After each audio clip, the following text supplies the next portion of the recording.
Et salut à vous, j'espère que vous allez bien. J'avais aujourd'hui envie de vous faire une petite vidéo. Là, je viens de finir une journée de tournoi où je jouais en interclub du coup avec mon équipe de Souston.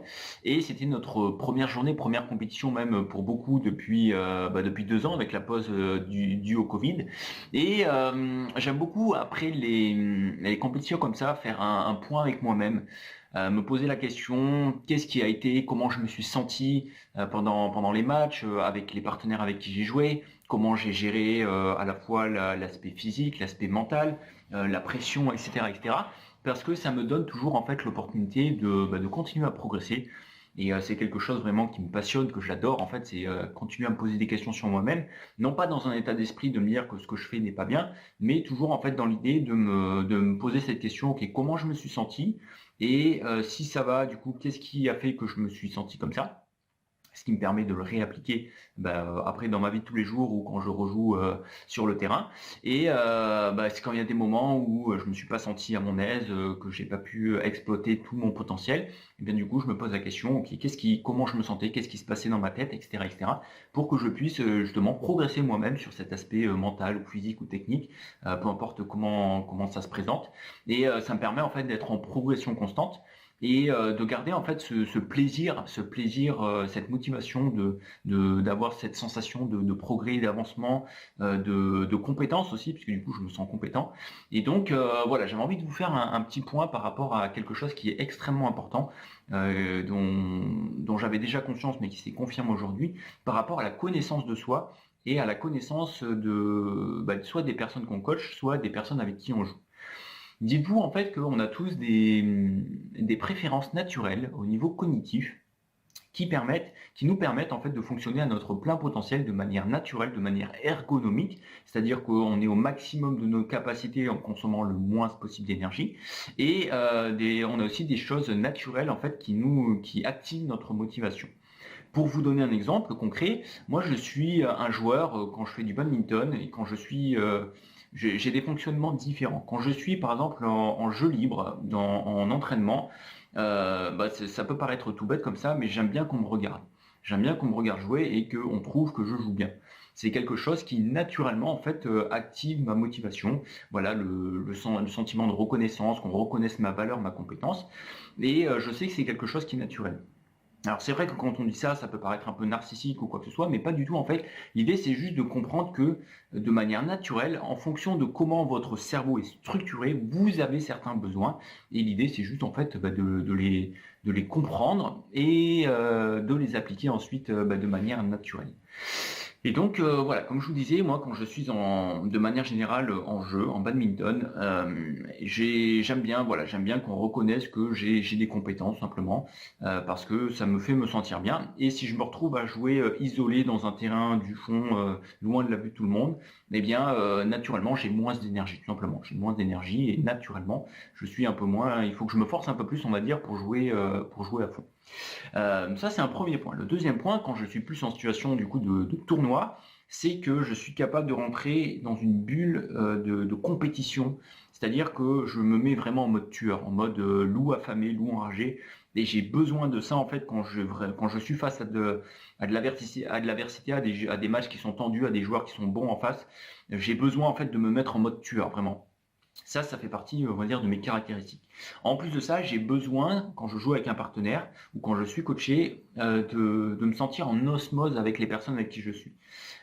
Si encore une fois, je me retrouve à aller faire un tournoi, par exemple, où je connais personne, du coup, en fait, je vais pas être motivé naturellement. Par contre, si je joue avec ou à un tournoi où je sais qu'il y a des personnes que j'apprécie, qui sont là, qui me coachent, qui m'encouragent, etc., ça me donne naturellement de la pêche. Et voilà, et ça me permet en fait, ça me donne envie de jouer tout simplement. Quand je suis coaché, par contre, j'ai très peu besoin d'informations techniques. En fait, j'ai besoin de me rappeler moi-même des choses, des points techniques qui me permettent de me sentir bien sur le terrain, puisque j'ai un besoin, moi, fondamental, c'est le besoin d'être en rythme. Quand je me sens bien dans mon corps, bien au niveau de mon contact avec le sol, quand je sens que je bouge naturellement, que j'ai une bonne explosivité, que je pousse sur les appuis, naturellement, j'ai tendance, après tout le reste en fait se met en place. Mais pour ça, en fait, il faut que je me sente bien sur le terrain, bien à l'intérieur de moi-même. Et pour ça, du coup, il faut que je sois en phase avec moi-même, il faut que je sois en phase avec la personne avec qui je joue et avec le coach qui me coach. Ça m'arrivait très souvent d'avoir des coachs qui me coachent d'une manière qui ne me parle pas du tout, voire même qui m'agace. Et c'est tout simplement parce que moi, j'ai pas besoin qu'on m'apporte, qu'on me dise ce que je fais pas bien, parce que je suis pas capable quand je joue sur le terrain de prendre conscience de ça. Par contre, j'ai besoin de quelqu'un qui soit là pour alors pas forcément me réconforter, mais pour m'encourager, pour me soutenir. Et si je me sens soutenu, du coup, je vais me donner à 5 milliards de pourcents. Voilà, ça c'est mon fonctionnement moi. Par contre, le côté un peu négatif de mon côté compétiteur, c'est que si jamais je suis frustré, je commence à me sentir frustré par rapport à quoi que ce soit, souvent par rapport à mon ou ma partenaire, ben, du coup, je peux en fait me fermer. Et du coup, c'est là-dessus aujourd'hui, notamment, c'est un point que je faisais avec moi-même, que je sais que j'ai un travail mental à faire dessus, pour éviter en fait quand on est face à de l'adversité et qu'on se fait mener au score et que je me sens plus dans mon rythme, etc., etc. Et bien du coup que je ne ferme pas et que je m'adapte au contraire à ce à quoi mon ou mon partenaire a besoin dans son propre fonctionnement, et tout en respectant ma propre ergonomie et mes propres besoins naturels. Et donc en fait, c'est vraiment très très important que vous appreniez à vous comprendre vous-même, à comprendre votre fonctionnement déjà de manière naturelle, comment vous fonctionnez de manière préférentielle naturellement. Et l'autre point, c'est comment vous fonctionnez quand vous commencez à être en stress. C'est-à-dire quand vous commencez à être sous pression, quand les choses ne vont pas forcément comme vous le souhaitez, etc., etc. Parce qu'on a des fonctionnements qui sont un peu différents. Et donc du coup, si vous savez comment fonctionner à chaque fois dans ces moments-là, donc en état naturel, en état de semi-stress, en état de stress complet, eh bien, vous êtes capable du coup de rester dans une performance optimale tout en, on va dire, conservant votre énergie, plutôt que en fait de perdre tous vos matchs parce que justement vous n'arrivez pas à vous adapter au contexte. Et bien entendu, si vous savez comment votre partenaire fonctionne aussi sur tous ces points-là, eh bien ça vous permet de vous adapter intelligemment à votre partenaire tout en le soutenant, en réactivant sa propre motivation par votre comportement adapté au sien, tout en respectant le vôtre. Et du coup, voilà, en faisant la part des choses, ça crée une belle synergie qui fait que c'est comme ça qu'on a des paires, notamment au badminton, qui sont extrêmement efficaces parce qu'elles se connaissent très bien, elles savent ce dont l'autre a besoin, même si l'autre fonctionne différemment, parce que très souvent on fonctionne différemment de son partenaire. Et c'est pareil pour le coaching, voilà. Moi, je sais j'ai beaucoup de mal à trouver des coachs qui me correspondent parce que dans la vision du coaching qu'on a habituellement, il faut donner des consignes, il faut donner des apports tactiques, techniques, etc. Mais moi, c'est pas du tout ce dont j'ai besoin. Voilà, j'avais envie de vous parler un petit peu de tout ça. J'aime bien faire un petit retour comme ça, un petit peu à chaud.